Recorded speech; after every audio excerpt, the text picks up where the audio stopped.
Hey, what's going on? I just want to talk about something. And I know, I joke around a whole lot, with you guys. I crack jokes and have, I try to have fun. I don't know if you guys all laughing out or whatever, or if you find it interesting or, whatever. I don't know. But I try to, be funny. Probably hit and miss, but I try. But anyways, I want to be serious right now about something. And this subject here, outside of the gospel, is something very, very dear to my heart, for personal reasons, obviously. But anyway, so I'm gonna tell the story real quick. So a few years back, Teresa was she was folding up the clothes. No, she was hanging up the clothes. I'm sorry. And I said today I don't know how it happened, but I guess I can say how it happened.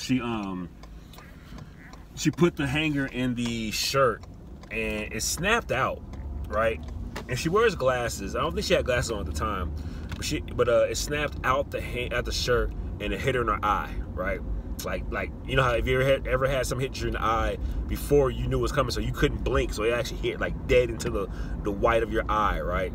That's what happened to her. Like, wow. And she just closed her eye. And Livy was super young. I think Livy was maybe 1.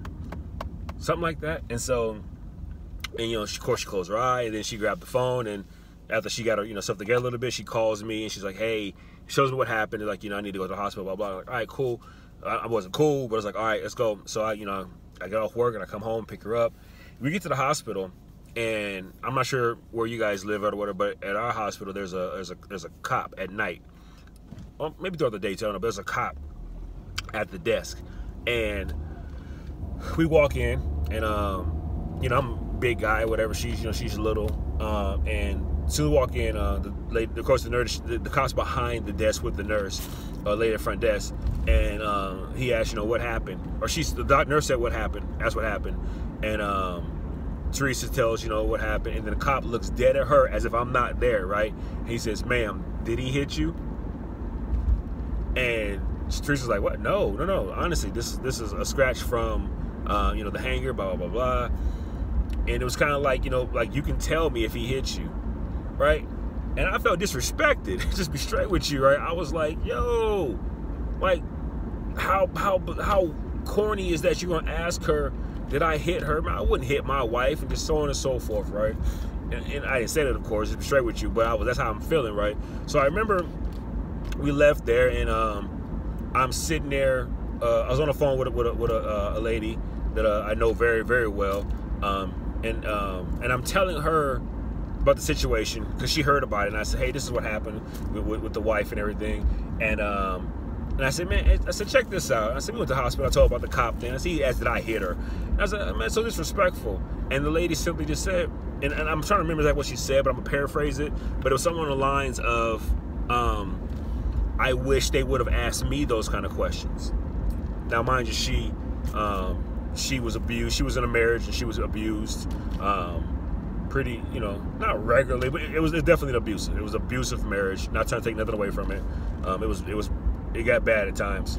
But yeah, and so she says, I wish the cops or somebody basically would have asked me, was I okay?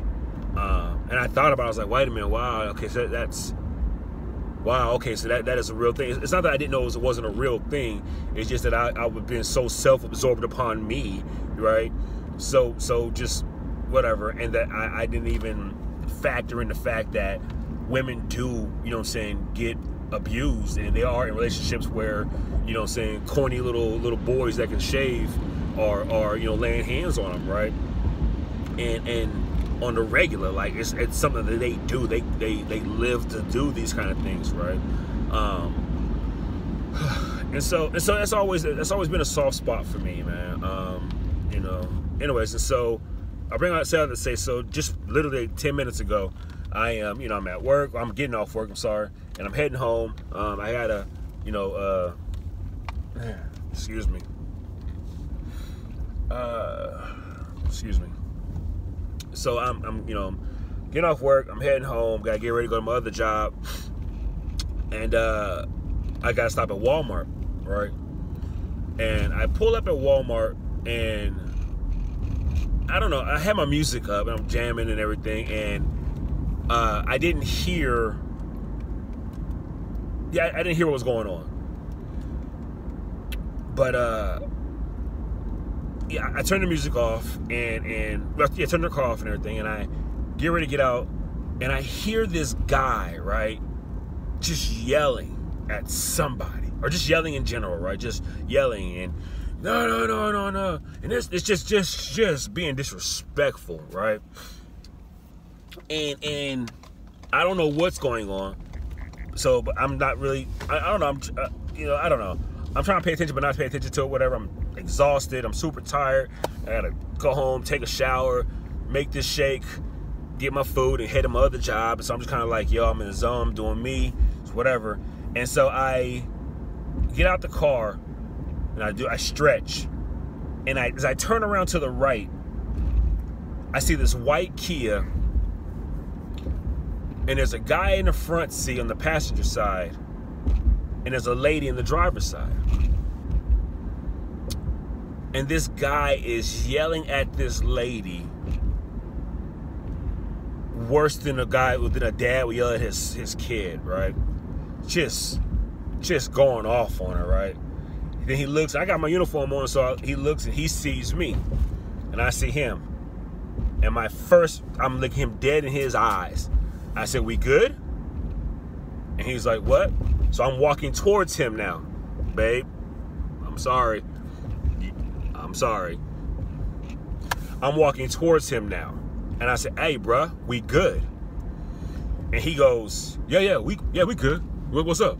I said, "Well, nah, you yelling and you looking at me, so I'm trying to figure out, are we good?" "Oh, no, I ain't, we good over here. I ain't talking to you. You know what I'm saying? I ain't talking to you." I'm still walking towards him. I'm walking around the car and I'm walking towards him. And I'm like, "Okay, I'm just saying." I go, "Oh." No, I asked him again. I said, "Yo, you sure we good?" Because like I said, bro, you yelling and you looking at me like you got something you want to talk about. And I walked away. He goes, "Nah, man, we good over here. And then I look down and I see that there's, like I said, a lady in the driver's seat. And I said, ma'am, you okay?" Yes, sir, we're good." "You sure?" Yes, sir, we're good." All right. And I walk on inside. And I quickly grab my milk and my fruits, and I'm like, I gotta get back out there. And I come outside and they're gone. And it just really broke my heart immediately, just the thought that this man was probably, I don't know, I don't want to speculate, but I can just tell by the tone in his voice as he's yelling at her, and I can tell how her voice sounded as she's responding back to me that she's okay, and I know she's not okay. I just wish she would have said, "I'm not okay." Not for the sake of me fighting this guy, for the sake of fighting this guy, but for the sake of just helping her in her situation.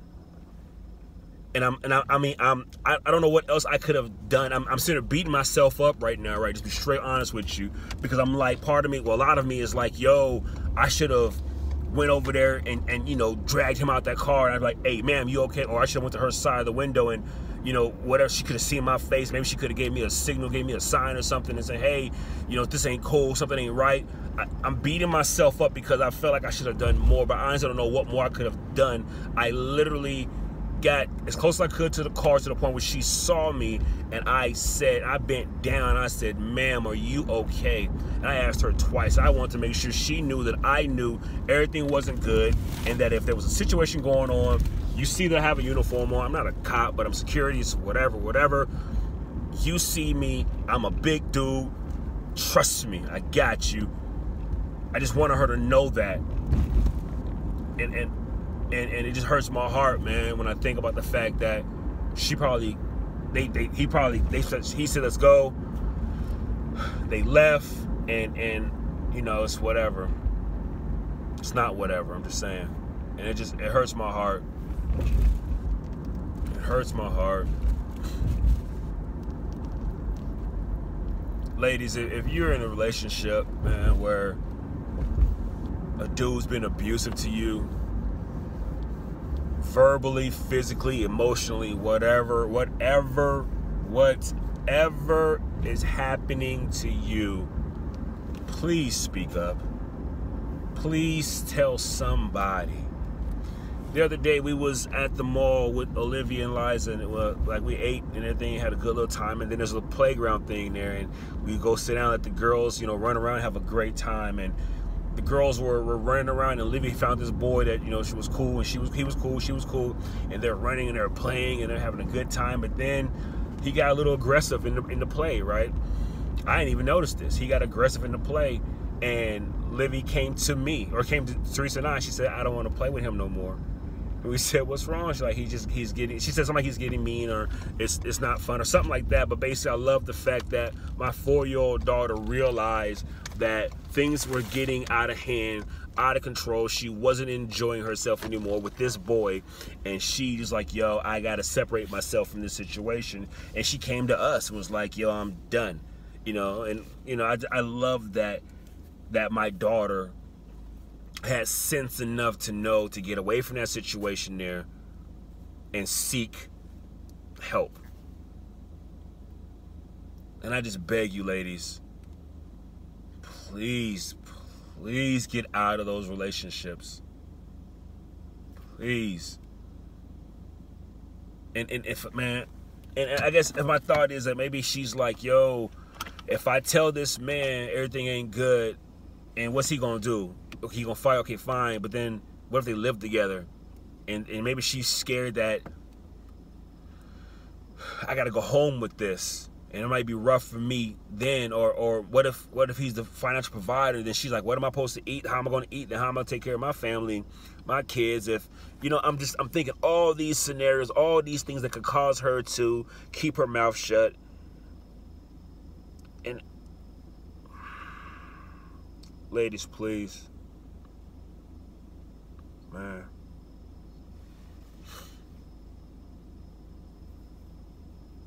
Yeah.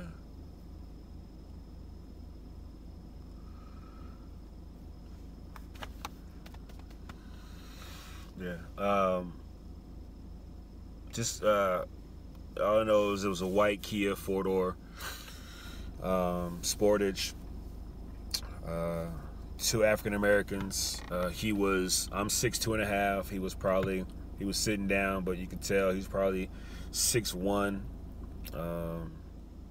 Hat on, no dreads, blue jeans, black coat, red shirt. She was 5'6", 5'7". Just had her hair permed, you can tell because the way it was curled.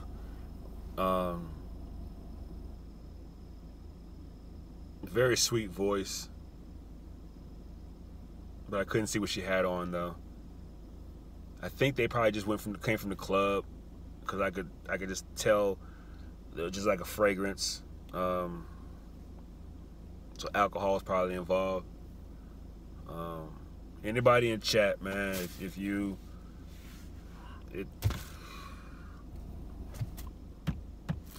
ladies, please speak up.